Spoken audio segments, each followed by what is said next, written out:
দর্শক আপনাদের স্বাগত আমাদের টিভিএস ইনসাইটে। আমি আপনাদের সাথে আছি যেমুন্নেসা আলো।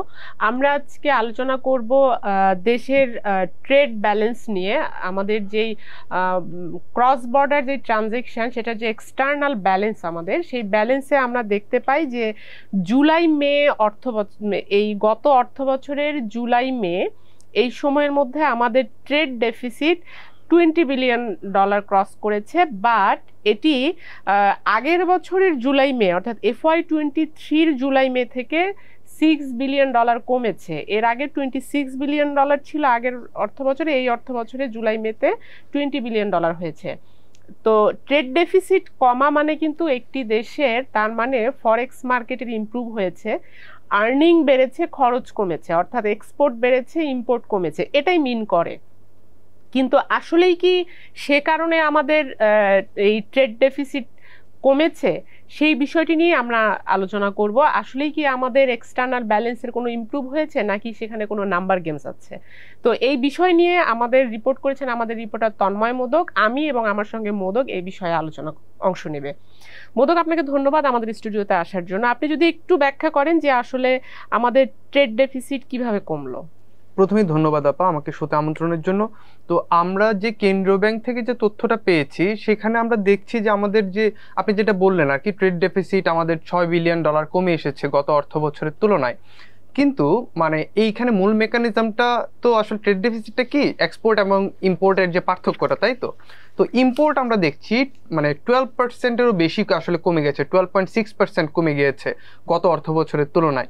এটাই মূলত আমাদের ট্রেড ডেফিসিট যে আমরা কম দেখছি আগের অর্থ বছরের তুলনায়, এটাই হলো মূল ভূমিকা রেখেছে।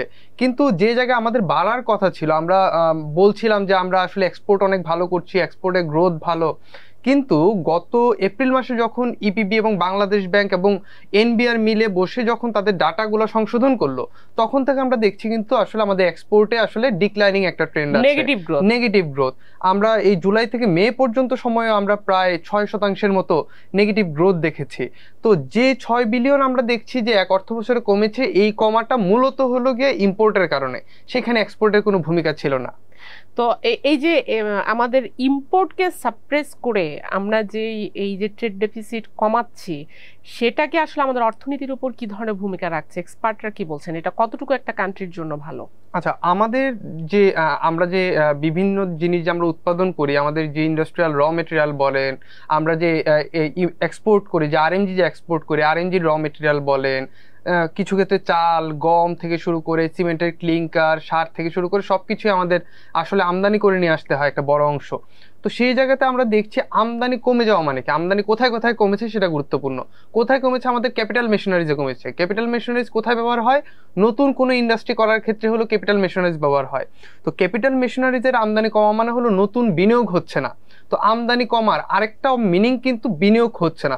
বিনিয়োগ না হলে কিন্তু সেই অনুযায়ী কিন্তু আমার উৎপাদন কমে যাবে এবং আমার কর্মসংস্থানে একটা মানে ঘাটতি তৈরি হবে, কর্মসংস্থান তৈরি হবে কম। তো এক্সপার্টরা বলছেন যে হ্যাঁ, আমরা হয়তো ট্রেড ডেফিসিট কম দেখানোর জন্য বা কমানোর জন্য, বা আমাদের ব্যালেন্স অফ পেমেন্টের যে সার্বিক অবস্থা সেটাকে ঠিক রাখার জন্য, বা আমাদের রিজার্ভের যে একটা ডিক্লাইনিং ট্রেন্ড চলছে সেই জায়গাটাকে সাপোর্ট দেওয়ার জন্য আমরা ইম্পোর্টকে কমিয়ে দিয়েছি। ইটস গুড, ঠিক আছে, আমাদের রিজার্ভ ঠিক থাকছে, কিন্তু একই সঙ্গে আমার বিনিয়োগ কিন্তু বাধাগ্রস্ত হচ্ছে, কর্মসংস্থান তৈরি হচ্ছে না, এবং সেটা দীর্ঘমেয়াদে কিন্তু ইনফ্লেশনের যে একটা চাপ এখন আছে সেটার জন্য কিন্তু অনেক বেশি কর্মসংস্থান হওয়া দরকার, অনেক উৎপাদন হওয়া দরকার। কারণ যত বেশি উৎপাদন হবে, সাপ্লাই সাইডে যদি আমি ইয়েটা বাড়াতে পারি, অংশগ্রহণটা বাড়াতে পারি, তখন ডিমান্ড সাইডের যে প্রেশারটা থাকে সেটাকে ইরেজ করা সম্ভব হয়। সো যেহেতু আমার ইম্পোর্ট কম হচ্ছে, তার মানে সাপ্লাই সাইডটা ডেভেলপ করা কঠিন হয়ে যাচ্ছে।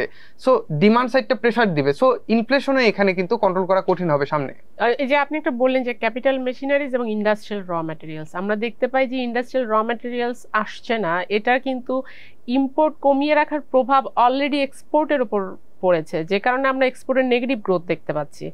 হ্যাঁ, না, ইম্পোর্ট কমে এই এক্সপোর্টের যে র মেটেরিয়ালগুলো বা ব্যাক টু ব্যাক এলসি করছে যে আসলে আরএমজি এক্সপোর্টাররা, তো তারা আসলে ইম্পোর্ট এলসি খোলার ক্ষেত্রে খুব বেশি সমস্যা বোধ করছে না, কিন্তু তাদের অর্ডার আসা কমে গিয়েছে বিভিন্ন দেশ থেকে।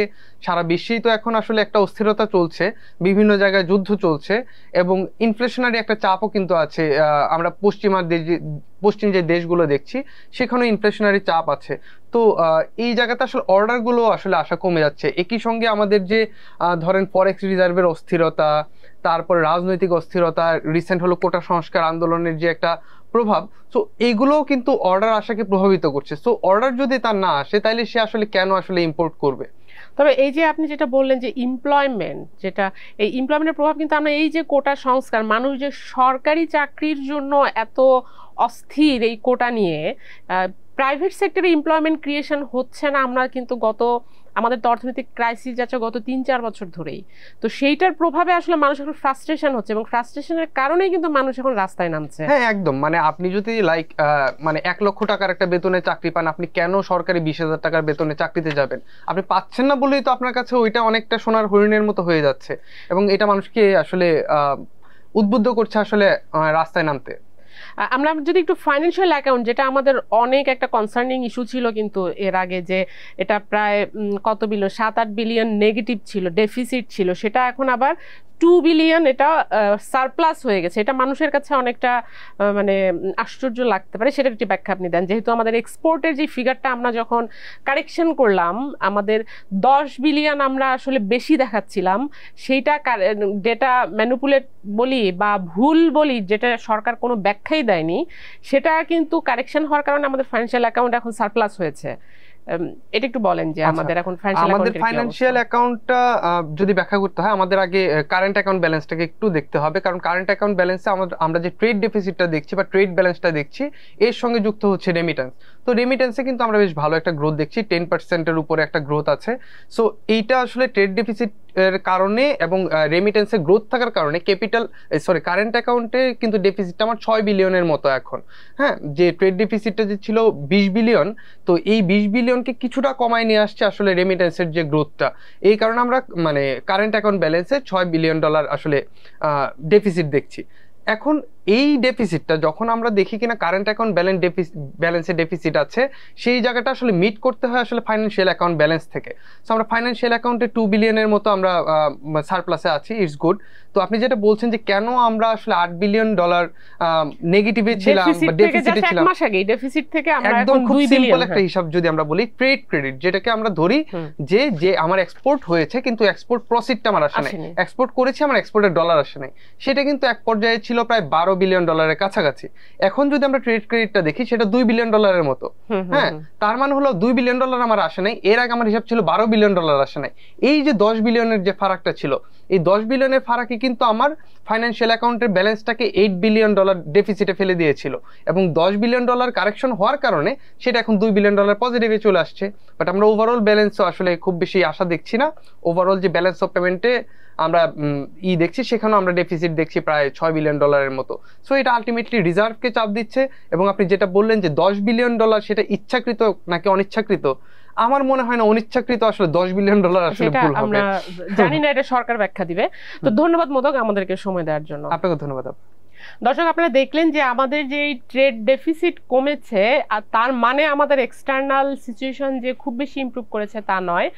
তার কারণ আমরা আসলে ইম্পোর্ট অনেক কমিয়ে, অর্থাৎ আমরা জিডিপি গ্রোথকে কম্প্রোমাইজ করছি, আমরা এমপ্লয়মেন্টকে কম্প্রোমাইজ করছি, আমাদের লিভিং স্ট্যান্ডার্ডকে আমরা আরও কমিয়ে দিচ্ছি এসব, এবং ইনফ্লেশন, সাপ্লাই সাইডটা ডিসরাপশন হওয়ার কারণে আমাদের ইনফ্লেশনের উপর প্রেশার বাড়ছে। এসবের বিনিময়ে আমরা ট্রেড ডেফিসিট আসলে কিছুটা কমিয়ে আনতে পেরেছি, ইম্পোর্ট কমিয়ে। তো এই ছিল আজকে আলোচনার বিষয়। দর্শক, আমাদের সঙ্গে থাকবার জন্য আপনাদেরকে ধন্যবাদ, এবং আমাদের প্রোগ্রাম যদি ভালো লাগে তাহলে লাইক দিবেন, শেয়ার করবেন।